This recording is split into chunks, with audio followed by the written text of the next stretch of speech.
आ गई है सर, अब विजिबल अब। ठीक है सर, हम शुरू करते हैं। मैं जैसा कि आपको बता रहा था कि कोविड ने हमें एक बहुत अच्छी अपॉर्चुनिटी दी है कि हम अपने जो रेस्पिरेटरी एटिकेट्स हैं उनको हम सुधार लें। आप राह चलते आप भी कई बार परेशान होते होंगे, आप भी देखते होंगे कि इधर उधर थूकने की, इधर उधर खांसने की, छींकने की जो लोगों की प्रवृत्ति है वो हमें काफी परेशान करती है। हमने देखा होगा कि हम छींकते समय प्रॉपर तरीके से नहीं ध्यान करते, जिस वजह से हम विषाणुओं को, कीटाणुओं को हवा में छोड़ देते हैं। कोविड ने हमें सिखाया कि कैसे ये बीमारियां, रेस्पिरेटरी बीमारियां फैलती हैं और इनसे कैसे बचा जा सकता है। ये जो भी मैं इस पीपीटी में बात करूंगा, ये सारा material ministry of health and family welfare, government of India से लिया गया है। उन्हीं की वेबसाइट पे एक आप अगर देखेंगे, जो मैंने लिंक दिया है नीचे, इस लिंक पे एक डॉक्यूमेंट अवेलेबल है। आम जन के लिए डॉक्यूमेंट बनाया गया था कि आम जन कोविड, जब ये देखा गया कि कोविड की बीमारी है जो एक दो दिन में खत्म होने वाली बीमारियों में से नहीं है, बल्कि एक दो सालों में भी खत्म नहीं हो पा रही है, तो हमें हो सकता है कि कोविड के साथ जीने की आदत डालनी पड़ेगी। और अगर कोविड के साथ जीना है तो हमें अपने व्यवहारों को, अपने व्यवहार में कुछ परिवर्तन लाने होंगे, कुछ चेंजेस हमें अपनी डे टू डे लाइफ में लाने होंगे।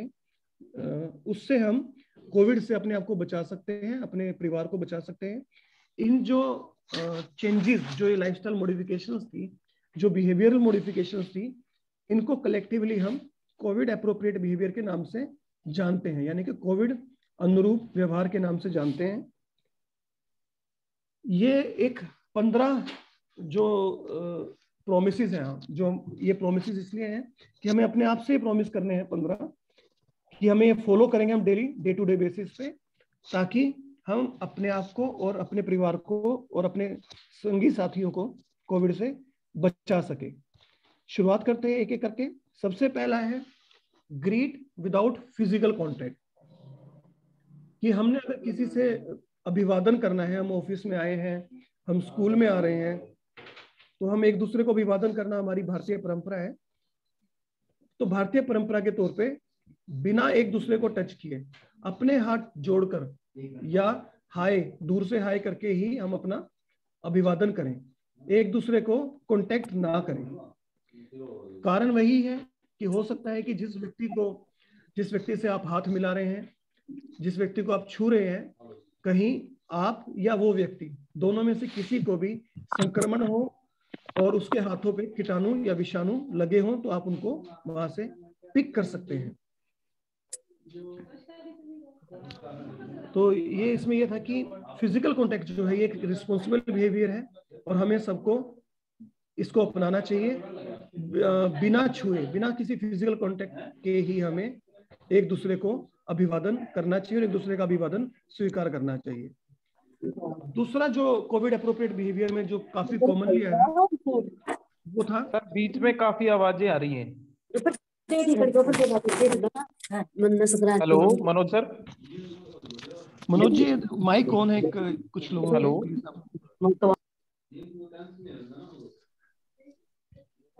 Should I continue? तो सेकंड जो कोविड अप्रोप्रिएट बिहेवियर है वो है मेंटेन फिजिकल डिस्टेंस। जैसा कि अभी बात चल रही थी कि स्कूलों में बच्चों को खांसी जुकाम हो जाता है तो वो एक दूसरे में फैल सकता है। यदि बच्चों के बीच में डिस्टेंस रखी जाए, बच्चों के बीच, बच्चों को एक झुंड बना के ना बैठा जाए, या जिस बच्चे को सिम्टम आ रहे हैं उसे थोड़ा सा फिजिकल डिस्टेंस पे रखा जाए, ये बड़ी अच्छी चीज सरकार ने इसमें की है। मैं बताना चाहूंगा आपको। पहले हम इसको कहते थे सोशल डिस्टेंसिंग, कि सामाजिक दूरी अपनाएं। इन्होंने इस टर्म को चेंज करके किया है फिजिकल डिस्टेंसिंग, कि सामाजिक तो नजदीकी बनाए रखें, फिजिकली आप दूर रहें। कम से कम 2 गज की दूरी जो है वो काफी जरूरी है। इसका रीजन एक है, जैसा कि हम डायरेक्ट ट्रांसमिशन में बात कर रहे थे कि अगर संक्रमित व्यक्ति खांसता है तो ड्रॉपलेट्स एक स्वस्थ व्यक्ति के शरीर में जा सकते हैं। कोविड के बारे में जब स्टडी की गई, जब कोविड के बारे में जब रिसर्च चल रही थी, तो ये पाया गया कि यदि कोई व्यक्ति खांस रहा है, छींक रहा है, तो वो सिर्फ 1 मीटर तक, 1 से 1.25 मीटर तक ही कीटाणुओं को हवा में छोड़ सकता है एज अ प्रोजेक्टाइल ड्रॉपलेट्स। तो इसलिए ये जरूरी था कि अगर किसी में सिम्टम है, खांसने छींकने वाले सिम्टम आ रहे हैं, तो उससे 2 गज की दूरी बना के रखी जाए, ताकि अगर वो खांस भी दे, अगर वो छींक भी दे, तो डायरेक्ट ट्रांसमिशन से बचा जा सके। तो डायरेक्ट ट्रांसमिशन वाला जो पार्ट था वो यहाँ पे प्रैक्टिकली अप्लाई होता है। इसलिए ये 2 गज की दूरी का जो कंसेप्ट है वो इसलिए है कि डायरेक्ट ड्रॉपलेट इन्फेक्शन कोई संक्रमित व्यक्ति आपको ना दे पाए, इसलिए 2 गज की दूरी बनाई जरूरी है। कहाँ कहाँ बना ये अपनाना है हमने, जहां भी हम पब्लिक प्लेसेस पे अगर जा रहे हैं, बस स्टैंड पे हैं, बाजार में हैं, रेलवे स्टेशन पे हैं, तो वहाँ एक दूसरे से 6 फीट दूर रहें। हमें नहीं पता कि कौन संक्रमित है, कब किसको खांसी आ जाए, कब कोई छींक पड़े, तो बेटर है कि आपको वो डायरेक्ट ट्रांसमिट ना कर पाए बीमारी, उससे 2 गज की दूरी बना के रखें। आप बाजार में जाते हैं, खरीदारी करने जाते हैं, शॉपिंग मॉल में जाते हैं, दवाई लेने जाते हैं, डेयरी स्टोर, हमें नहीं पता, कहीं पे भी कोई भी व्यक्ति संक्रमित हो सकता है। तो हमें सब जगह इस व्यवहार का पालन करने की आदत डाल लेनी चाहिए। और अगर हम अपने ऑफिस में हैं तो भी कोशिश करें कि एक दूसरे से 2 गज की दूरी बना के रखें, क्योंकि अगर कोई दूसरा बंदा इन्फेक्टेड है तो रिस्क ऑफ ट्रांसमिशन बढ़ जाता है अगर हम पास पास बैठे हैं तो। तीसरा जो कोविड अनुरूप व्यवहार था, आप सब अच्छे से जानते हैं कि मास्क पहने, हमेशा मास्क पहने। इसमें एक अच्छी बात है कि जरूरी नहीं कि आप डॉक्टरी मास्क ही यूज करें, जरूरी नहीं कि आप N95 के पीछे भागे। सिंपल कपड़े का बने मास्क से भी अगर आप अपने आप को कवर करते हैं, अपने फेस को कवर करते हैं, नाक और मुंह को कवर करते हैं, तो आप खुद को भी दूसरों संक्रमण से बचा सकते हैं और दूसरों को संक्रमित होने से भी बचा सकते हैं अगर आप स्वयं संक्रमित हैं तो। कब कब का पहने वो जरूरी है कि आप जब भी बाहर जाएं जरूर पहने। पहनने के लिए सबसे पहली बात है कि पहनना कैसे जरूरी है। ऐसा मास्क लें जो नाक, जिसके ऊपर नेजल क्लिप हो, ताकि नाक पे वो टाइटली फिट हो, और मास्क को बार बार सामने से छुए ना। हम क्या करते हैं कि मास्क को बार बार नाक पे ठीक करते रहते हैं। अब हमारे हाथ ने अगर कहीं से इन्फेक्शन पिक कर लिया है, किसी इन्फेक्टेड सरफेस को हमने टच किया है, और उन्हीं उंगलियों से अगर हम अपने मास्क को छू रहे हैं, तो हम इनडायरेक्टली अपने आप को ही इन्फेक्ट कर रहे हैं। इसलिए कहा जाता है कि मास्क को बार बार छुए ना। मास्क इस तरीके से पहने कि आपकी नाक, आपका मुंह और आपकी ठोड़ी तीनों उससे कवर रहें। ये प्रश्न है कि क्या मैं पूरा दिन मास्क पहन के रखूं? कम से कम इन 3 जगहों पर पहन के रखें कि जब आप कहीं पे आपको ट्रैवल करना पड़ रहा है या किसी पब्लिक प्लेस में जाना पड़ रहा है तब, जब आप कमरे में दूसरे लोगों के साथ बैठे हैं तब, और यदि आपको किसी प्रकार के भी कोई भी लक्षण है, खांसी के, जुकाम के या फ्लू के कोई भी लक्षण है, तो मास्क जरूर पहने। इन तीनों कंडीशंस में आपने मास्क जरूर पहनना है। बार बार अपनी आंख, नाक और मुंह को छूने से बचें। फिर वही जैसा हम डायरेक्ट ट्रांसमिशन, इनडायरेक्ट ट्रांसमिशन की बात कर रहे थे कि हमारी फिंगर्स पे अगर कीटाणु लगे हैं और उनसे हम अपनी आंखों को या अपनी नाक को या अपने मुंह को छूते हैं, तो कीटाणुओं को हमारे शरीर में जाने का रास्ता मिल जाता है।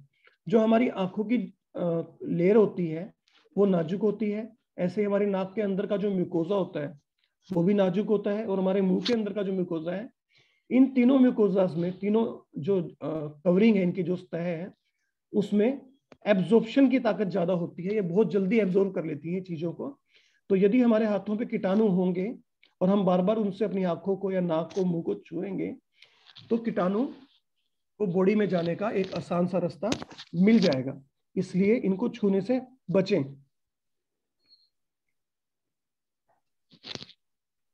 ये थोड़ा सा इसी चीज को फोटो के फॉर्म में दिखाया गया है। आप अगर देखें राइट साइड में कि डोर हैंडल्स पे कीटाणु हैं। अब आप सोचिए कि एक इन्फेक्टेड व्यक्ति एक आपके दफ्तर में आया, उसने खांसते समय अपनी नाक के आगे हाथ अड़ा लिए, तो उसके हाथों पे कीटाणु आ गए। उसने उन्हीं हाथों से आपके कमरे का दरवाजा खोला, हैंडल पकड़ा, खोला, तो उसने खोलते हुए उस दरवाजे में वो कीटाणु छोड़ दिए। अब जब आपको वो दरवाजे का हैंडल टच करना पड़ेगा तो वो कीटाणु आपके हाथों पे आ जाएंगे, और उनसे अगर आप अपनी आंख, नाक या मुंह को छू लेंगे तो वहां से वो आपके शरीर में एंटर करेंगे और आपको बीमार कर सकते हैं। फिर जो पांचवा पॉइंट है रेस्पिरेटरी हाइजीन। जैसे वो हम बात कर रहे थे कि स्कूलों में बच्चों को बार बार जुकाम खांसी हो जाती है, तो अभी तक के जो चारों पॉइंट्स हैं वो भी उसमें उतने ही अप्रोप्रिएट हैं, और ये पांचवा जो पॉइंट है ये भी उतना ही अप्रोप्रिएट बिहेवियर है जो बच्चों को अपनाना चाहिए। रेस्पिरेटरी हाइजीन हमें अपनानी चाहिए। रेस्पिरेटरी हाइजीन क्या होती है कि जब भी आप खांसे या छींकें तो कोशिश करें कि आप अपनी नाक और मुंह को किसी टिश्यू पेपर से या रुमाल से कवर कर लें। ये देखा जाता है कि जब हम छींकते हैं तो गोली की स्पीड से, बुलेट की गोली की गति से हमारी नाक से हवा का जो झोंका है, हवा और ड्रॉपलेट्स का मिला हुआ झोंका निकलता है। ये अगर इसको स्टडी के दौरान देखा गया कि अगर एक व्यक्ति छींकता है तो वो 10 मीटर दूर तक भी हवा का ब्लो चेंज कर सकता है। कुछ वायरसेस होते हैं, कोविड हालांकि सिर्फ 1 से 1.25 मीटर तक ही ड्रॉपलेट फेंकता है कोविड में, बाकी बीमारियां इससे ज्यादा दूर तक भी, टीबी में इससे ज्यादा दूर तक भी कीटाणु जा सकते हैं, ट्रेवल कर सकते हैं खांसी और छींक के साथ। छींक का जो ब्लो होता है गोली की स्पीड से सामने की दीवार तक भी टकरा सकता है।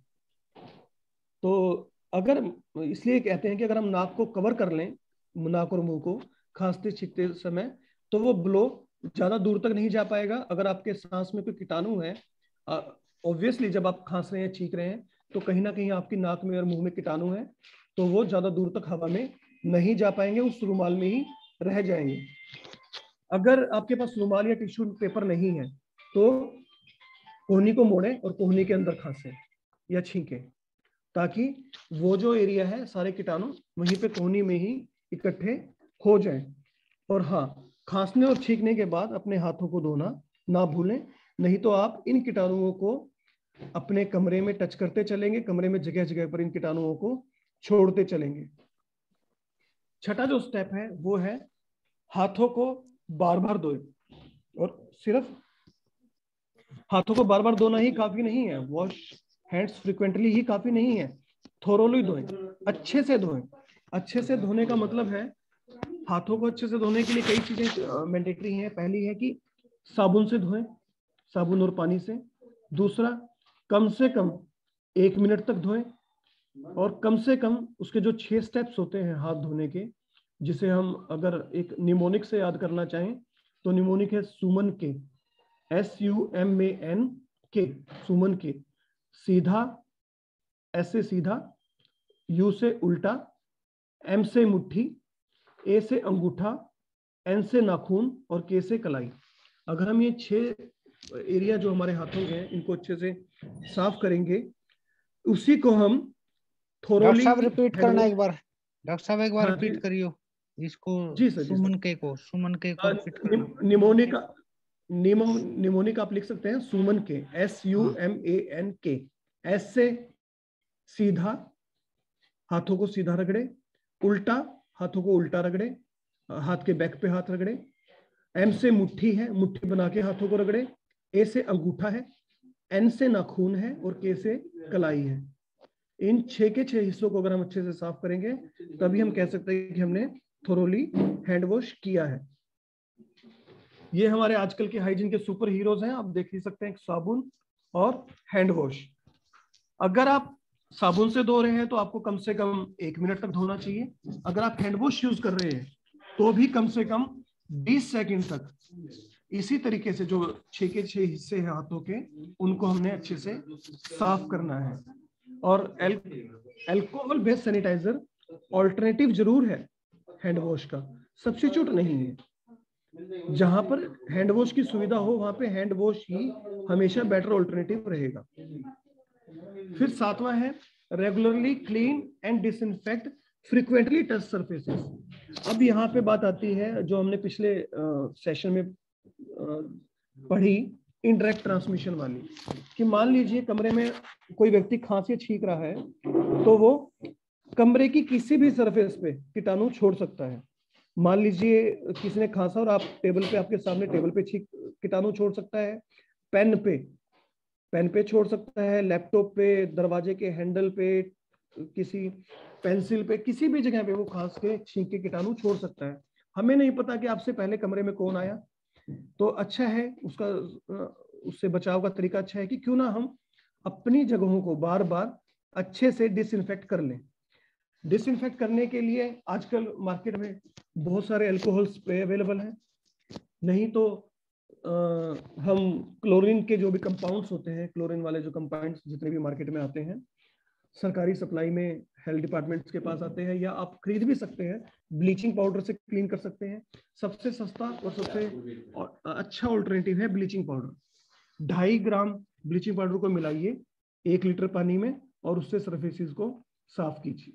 नहीं तो फिर अल्कोहल बेस्ड स्प्रेज है, जैसे कोलिन आता है या डेटोल के सबके आते हैं, उनसे आप क्लीन कर सकते हैं।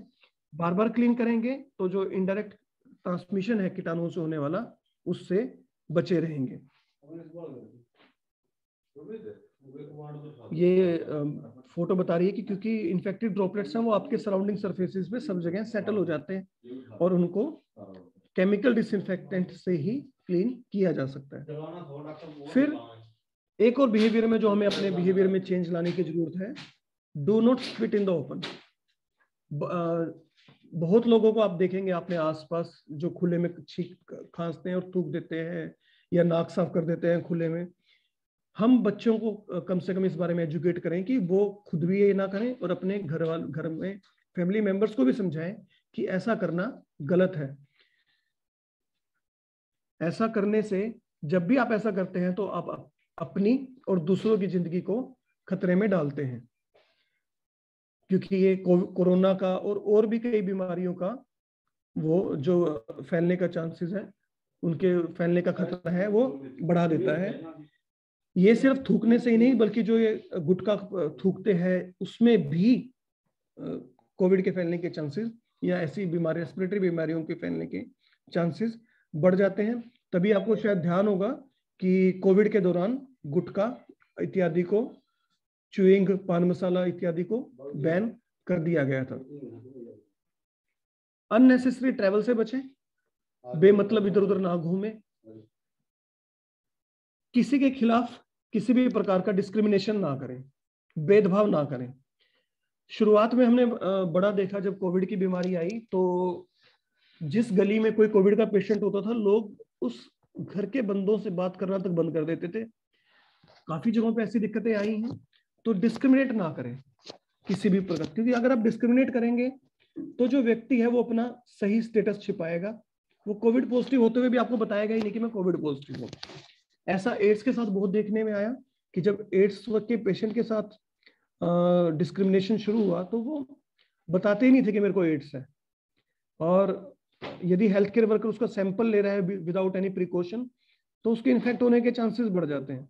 डिस्क्रिमिनेशन अपने आप में सामाजिक तौर पर तो गलत है ही, परंतु ये बीमारी को फैलाने में भी बहुत ज्यादा हानिकारक हो सकता है। जिन फैमिलीज में ये कोविड के दौरान स्पेसिफिकली हमें अपने बिहेवियर में चेंज लाने की बड़ी आवश्यकता थी कि जिन बीमारियों में, जिन परिवारों में कोई कोविड का पेशेंट है, उनके साथ आप सहानुभूति दिखाएं, उनका सहयोग करें, उनको किसी चीज की जरूरत है तो उन्हें पहुंचाएं। जो मेडिकल वर्कर्स, डॉक्टर्स हैं, नर्सेज हैं, जो फ्रंटलाइन वर्कर्स हैं, पुलिसमैन, सैनिटेशन वर्कर्स, उनके हौसले को बढ़ाते रहें, बजाय कि उनकी एक एक गलती को चुगने के उनको हम उनका हौसला बढ़ाएं कि उन्हें रिस्पेक्ट दे, उनका हौसला दे कि आप अगर यहाँ हैं, आपके पीछे से आपकी सारी दिक्कतों का ख्याल रखने के लिए हम हैं, ताकि वो और ज्यादा तन्मयता से और ज्यादा कॉन्फिडेंस के साथ अपनी ड्यूटीज कर सकें। ऐसे कोई काम ना करें जहां पे बेवजह भीड़ इकट्ठी हो। आप देख ही रहे हैं कि जो हम ट्रेनिंग कर रहे हैं, अगर कोविड ना होता तो शायद हम ये फिजिकल ट्रेनिंग कर रहे होते, लेकिन क्योंकि हम भी चाहते हैं कि भीड़ बड़ा ना इकट्ठी हो कोविड के चलते, जो अवॉइडेबल भीड़ है उसको ना इकट्ठा करें, और इसलिए हम ये ऑनलाइन ट्रेनिंग कर रहे हैं। ऐसी सोशल गैदरिंग में ना जाएं जहां भीड़ भाड़ होने के चांसेस हैं, अवॉइड करें। अननेसेसरी ट्रैवल को अवॉइड करें। कहीं भी जा रहे हैं तो अपना दूरी बना के रखें। फिर जो 12वां जो हमें बिहेवियर में चेंज लाने की जरूरत थी वो थी नेगेटिव इंफॉर्मेशन सोशल मीडिया पे बहुत सर्कुलेट होती है कोरोना के बारे में। शुरू में कि कोरोना से तो वो ऐसे मर गया, उसका ये हो गया, उसका ये हो गया। आजकल टीके के बारे में बड़ी नेगेटिव इंफॉर्मेशन फैलती है। तथ्यहीन नेगेटिव खबरें ना फैलाई जाए। सोशल मीडिया पर थोड़ा रिस्पॉन्सिबल बने। नेगेटिव खबर किसी भी प्रकार की अवॉइड करें। अगर किसी चीज में, किसी भी बारे में, कोविड के बारे में कोई भी सटीक और सही रिस्पॉन्सिबल जानकारी चाहिए तो क्रेडिबल सोर्सेज से ही लें। जैसे कि क्रेडिबल सोर्स है ministry of health and family welfare की वेबसाइट। आप यहां से सारी जानकारी प्राप्त कर सकते हैं कि किस प्रकार से बीमारी फैलती है, क्या आइसोलेशन है, क्या क्वारंटाइन है, सब कुछ यहाँ से आप इंफॉर्मेशन यहाँ से गैदर कर सकते हैं। अगर कोविड से रिलेटेड कोई क्वेरीज हो आपकी तो ये सेंट्रल हेल्पलाइन है 1075, इस पे कॉल करके आप कुछ भी इनसे पूछ सकते हैं। फिर अगर आपको किसी प्रकार का डिस्ट्रेस होता है, जैसे कि आप लोगों को पता होगा जब सेकेंड वेव आई तो हर व्यक्ति स्ट्रेस में था। हर व्यक्ति, किसी के घर में कोविड हो रहा था तो किसी के रिश्तेदारों में से, प्रियजनों में से, परिवार में से किसी की मृत्यु हो रही थी, कोई हॉस्पिटल में एडमिट हो रहा था, बेड नहीं मिल रहा था, ऑक्सीजन नहीं मिल रहा था। कुछ व्यक्ति अनजाने में भी स्ट्रेस का शिकार बने थे उस दौरान। तो ऐसे में साइको सोशल सपोर्ट आप लें। उसके लिए हेल्पलाइन है साइको सोशल सपोर्ट के लिए।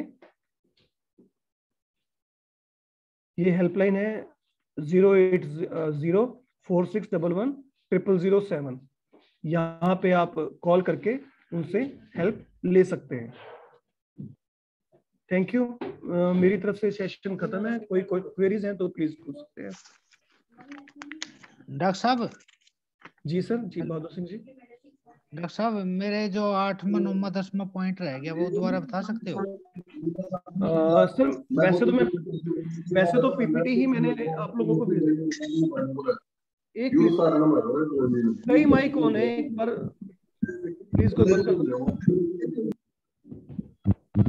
मनोज जी एक एक करके पूछेंगे ज्यादा अच्छा रहेगा sir.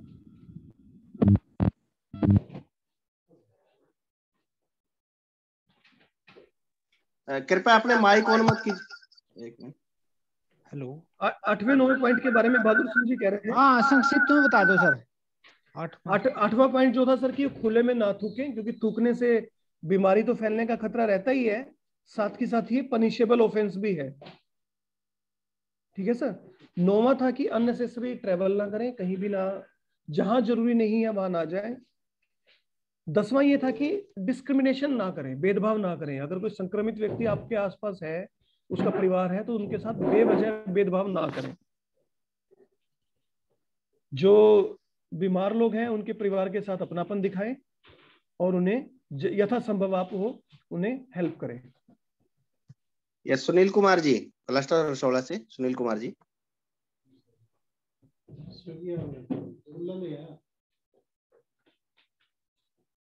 Sunil ji mike on करके बोलिए। हेलो। जी सर। नमस्कार डॉक्टर साहब। नमस्कार जी।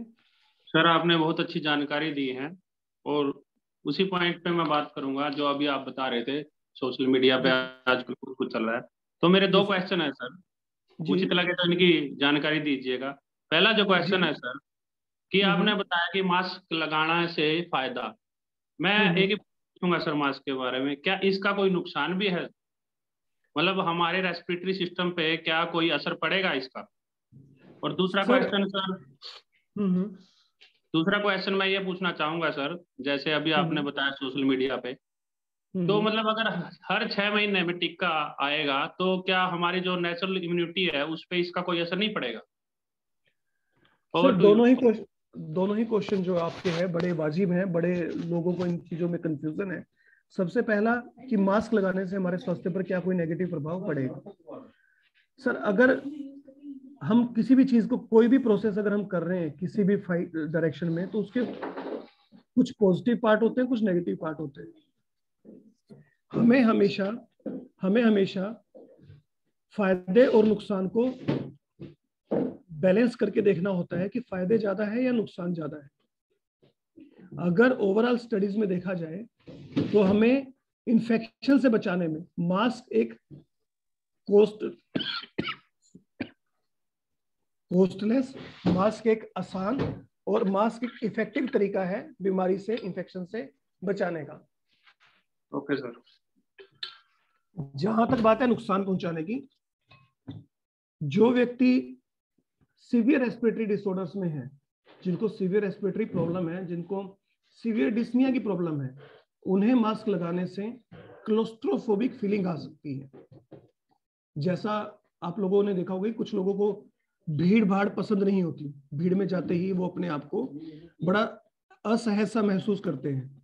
तो जिन लोगों को रेस्पिरेटरी प्रॉब्लम्स होती हैं, जिनको डिस्निया होता है, जिनको रेस्पिरेटरी ब्लॉकेज होती है, वो लोग मास्क लगाने से ऐसी फीलिंग का अनुभव कर सकते हैं।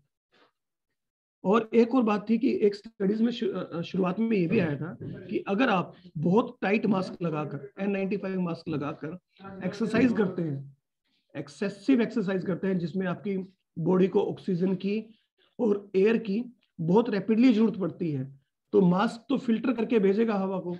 तो ऐसे लोगों को उस दौरान, एक्सरसाइज के दौरान, हैवी एक्सरसाइजेस के दौरान परेशानी आ सकती है। Otherwise day to day activities में, रूटीन लाइफ में जो हम मैंने जैसा आपको बताया कि कपड़े का बना मास्क भी यूज कर सकते हैं, कपड़े का बना मास्क यूज करने में हमारे स्वास्थ्य पर कोई नेगेटिव प्रभाव नहीं पड़ता है, अगर हम उस मास्क को प्रॉपरली सैनिटाइज करके यूज कर रहे हैं। तो मास्क को, अगर आप कपड़े का बना मास्क यूज कर रहे हैं तो 4 से 5 घंटे बाद मास्क को चेंज कर लें, और जो आपने मास्क यूज किया हुआ उसको धो के सुखा दे, और दोबारा यूज करने से पहले उस पर आप प्रेस कर सकते हैं, ताकि अगर उसमें कोई कीटाणु है तो वो प्रेस की गर्मी से वो मर जाए।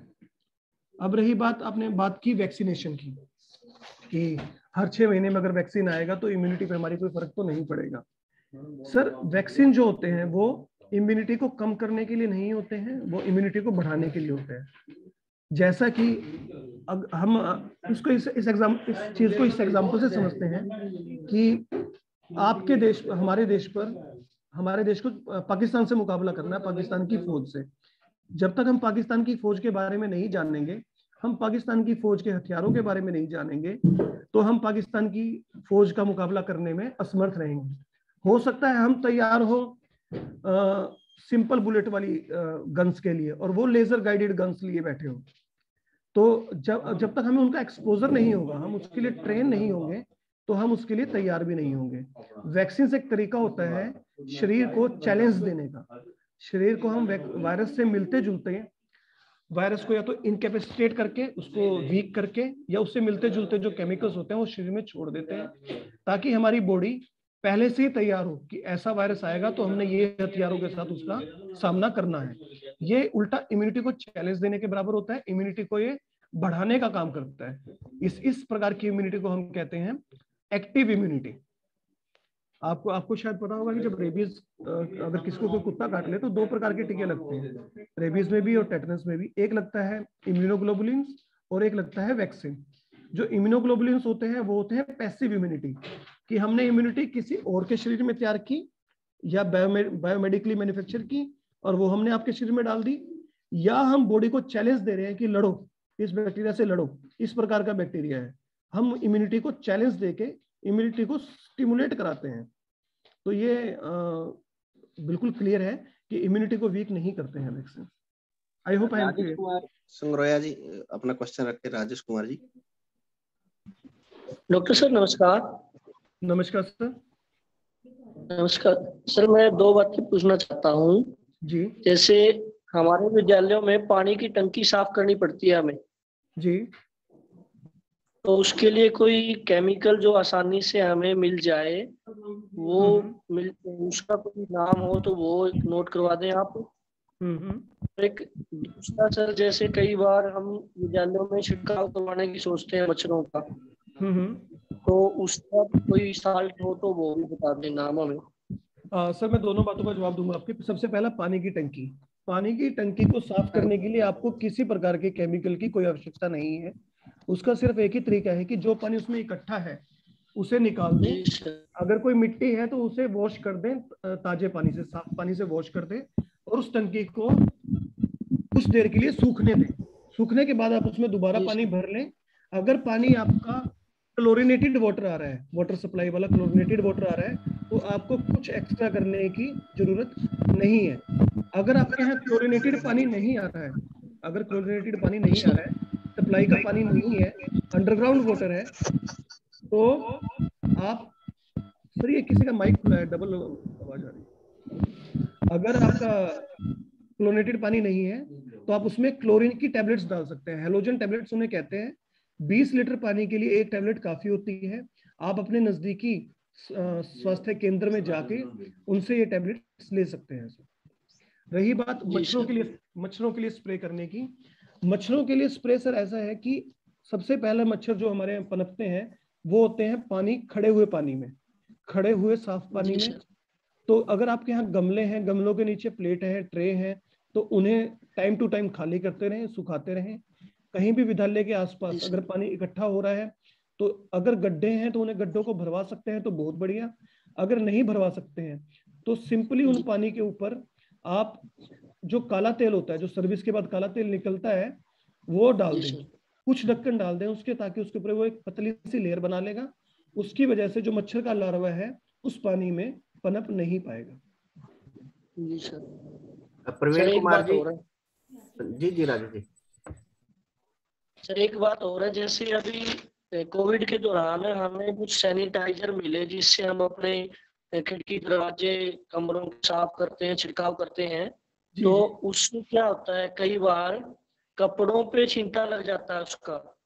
हाँ सर, बिल्कुल बिल्कुल। वो कपड़े बहुत खराब करता है वो, और वैसे कोई उसका असर दिखता नहीं हमें इतना। तो कहीं लंबे समय में जाके उसका कोई असर तो नहीं होगा? सर वो जो है, ये होता है, जितने भी क्लोरीन बेस्ड कंपाउंड्स होते हैं, जैसे ब्लीचिंग पाउडर है या सोडियम हाइपोक्लोराइट है, ये कपड़ों का रंग उड़ा सकते हैं। आप तभी इनको ब्लीचिंग एजेंट्स कहते हैं सर। ये जो कोविड का वायरस है उसके ऊपर बहुत ज्यादा इफेक्टिव है। कोविड के वायरस की जो आउटर लेयर होती है प्रोटीन्स की, उसको बहुत जल्दी तोड़ देते हैं। तो इफेक्टिविटी तो इनकी बहुत अच्छी है, एंटीवायरल इफेक्टिविटी तो इनकी इफेक्टिविटी बहुत अच्छी है। रही बात कपड़ों से बचाव करने की, तो उसमें मैं आपको सलाह दूंगा कि आप कोशिश करें कि जो भी व्यक्ति इनको सफाई कर रहा है उसे एक एप्रन दे दें, प्लास्टिक का। प्लास्टिक एप्रन आता है सर, 50-100 रुपए का एप्रन आ जाता है। वो पहन के वो ये स्प्रे सफाई कर ले, उससे वो कपड़े खराब नहीं होंगे सब। Thank you sir. जी सर।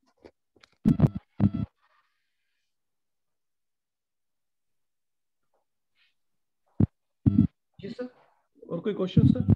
जी प्रवीण कुमार जी, अपना क्वेश्चन रखिए। प्रवीण कुमार जी। सर नमस्कार। नमस्कार प्रवीण कुमार जी। क्वेश्चन रिलेवेंट नहीं है सर, दिमाग को कई बार स्ट्राइक करता है। अब जैसे सर कोरोना का वायरस ये अपने आप को मॉडिफाई कर रहा है, डेल्टा, ओमिक्रॉन, जी, या किसी दूसरी बीमारी वायरस भी, जैसे पीलिया, डेंगू, टाइफाइड, इनका वायरस भी अपने आप को मॉडिफाई कर रहा है? सर जितने भी वायरस होते हैं, वायरस क्या बल्कि हम भी, आप अगर आप इंसानों को देखें, इंसान भी समय के साथ चेंज होते रहते हैं। आप देखेंगे कि किसी जमाने में एवरेज हाइट 6 फीट होती थी, आजकल एवरेज हाइट 5 फुट 8 इंच है, 7 इंच है। तो ये तो प्रकृति का नियम है, चेंज तो प्रकृति का नियम है। कोई भी लिविंग बीइंग है वो अपने आप को चेंज करने की कोशिश करता ही है। प्रॉब्लम क्या आती है, जो इन्फ्लुएंजा के वायरस हैं, कोरोना का जो वायरस है। सर एक बार आप अपना माइक ऑफ करेंगे प्लीज, आपका शोर हो रहा है। मैं आपके सवाल का जवाब दे रहा हूँ सर। जो सर इन्फ्लुएंजा कोरोना का वायरस है, ये भी एक प्रकार का इन्फ्लुएंजा का वायरस ही है, फ्लू वायरस ही है एक प्रकार का। ये जो वायरसेस हैं ये काफी रैपिडली अपना जेनेटिक चेंज करते रहते हैं। जो इनका जीनोम है उसको काफी जल्दी चेंज करते रहते हैं, तभी ये प्रोपेगेट करते हैं। होता क्या है कि ये पहले लीथल होते हैं, अगर ये ज्यादा लीथल होंगे तो ये अपने होस्ट को जल्दी खत्म कर देंगे और खुद भी खत्म हो जाएंगे। अगर ये कम लीथल होंगे तो थोड़ा ज्यादा टाइम तक प्रोपेगेट कर जाएंगे। बाहर के देशों में अगर आपको पता हो, बाहर के देशों में एनुअली फ्लू शॉट लगता है। फ्लू का शॉट उन्हें हर साल लगवाना पड़ता है। एक वैक्सीन होता है जिसके, क्योंकि फ्लू के स्ट्रेन चेंज हो जाते हैं तो उन्हें हर साल लगवाना पड़ता है वो, क्योंकि वहां पे अदरवाइज इम्यूनिटी और ऑन एन एवरेज उनकी इम्यूनिटी थोड़ी सी वीकर साइड पे होती है। हमारे यहाँ पे अब तक फ्लू का शॉट मैंडेटरी नहीं था, लेकिन अगर कोई पब्लिक हेल्थ प्रॉब्लम होती है, जैसे कोरोना है, कोरोना आज के टाइम पे बहुत बड़ी पब्लिक हेल्थ प्रॉब्लम है जो गवर्नमेंट के रिसोर्सेज को काफी कंज्यूम कर रही है, और अगर वैक्सीन उसका सस्ता ऑल्टरनेटिव होगा तो हो सकता है कि हमें time to time strain change के हिसाब से हो सकता है इसके वैक्सीन भी हमें डेवलप करने पड़े। जहां तक बात है बाकी वायरसेस की, डेंगू हुआ, पोलियो हुआ, उनमें फिलहाल जो चेंज है वो इतना रैपिड नहीं होता है इन्फ्लुएंजा के वायरस के जितना। इन्फ्लुएंजा के वायरस हो सकता है महीने में चेंज कर ले स्ट्रेन अपना, उनके सालों में चेंज करते हैं, सालों साल चेंज नहीं होता उनके स्ट्रेन। हरीश अरोड़ा जी अपना क्वेश्चन रखें। नमस्कार जी। नमस्कार सर। डॉक्टर साहब, पोस्ट कोविड पेशेंट को आप क्या सलाह देना चाहेंगे? सर पोस्ट कोविड पेशेंट, जैसे जब एक बार अगर आपका इन्फेक्शन रिकवर हो जाता है किसी पेशेंट का, तो he is as normal as a healthy person. मतलब जो जिसको कभी इन्फेक्शन नहीं हुआ और जिसका इन्फेक्शन रिकवर हो गया, ऑलमोस्ट सेम ही होते हैं, अनलेस के लंग्स में डैमेज उनका ना हुआ हो। अगर लंग्स में डैमेज है तो माइक किसी संजना एबीआरसी मैम कौन है? संजना एबीआरसी G++ कांगतली मैम, अपना माइक ऑन।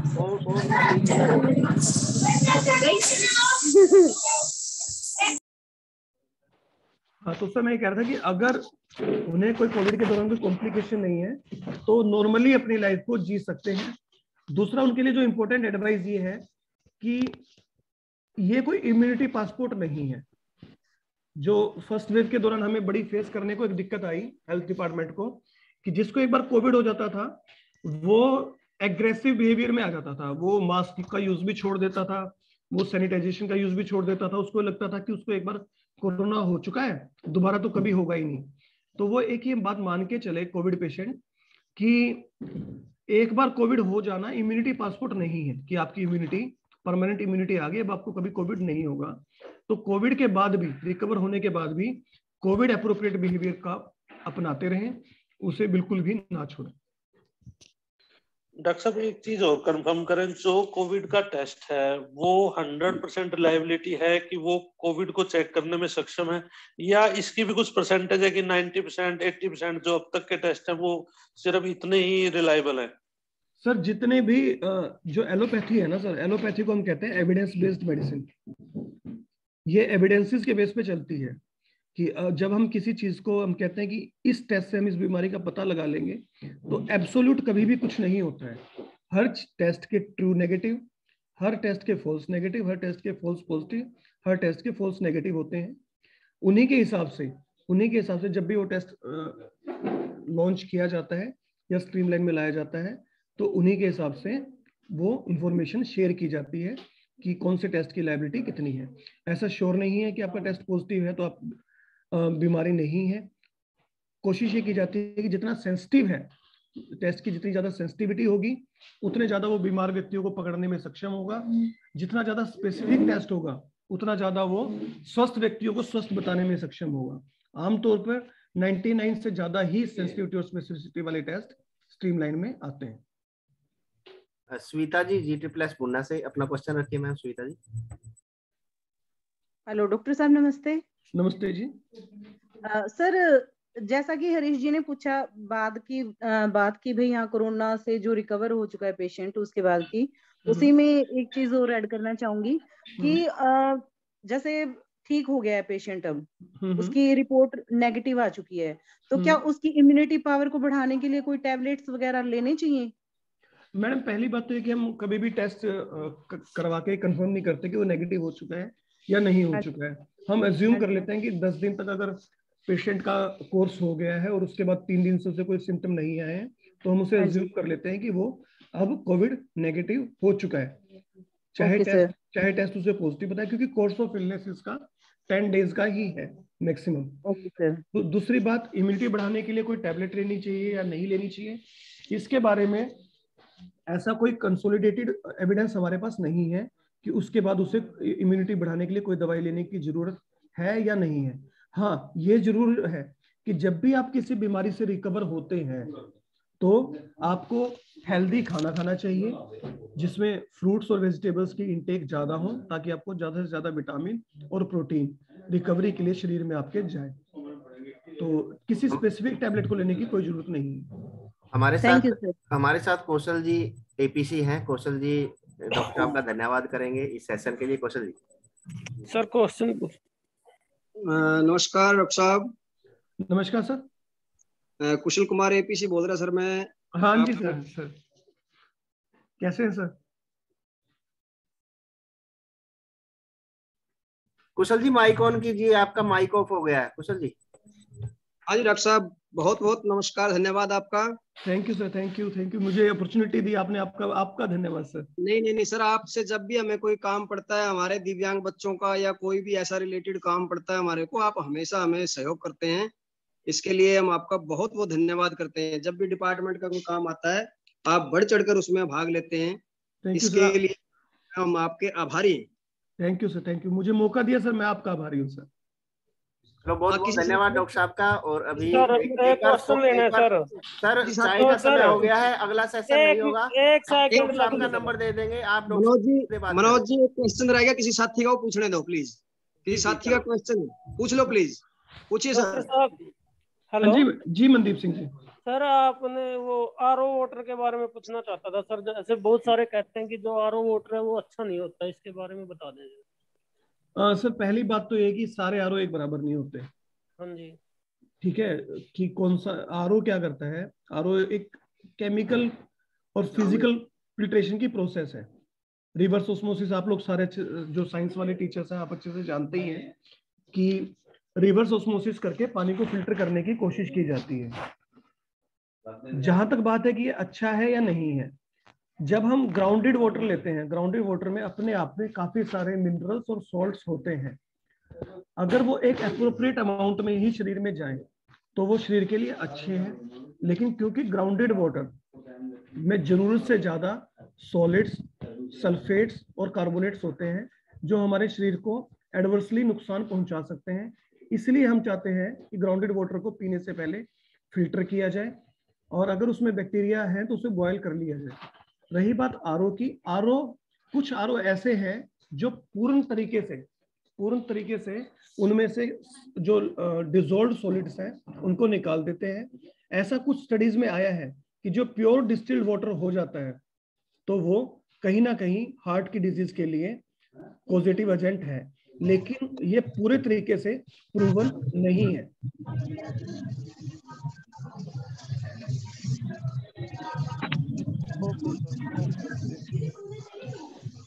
इजाजत है सर? मनोज जी इजाजत है?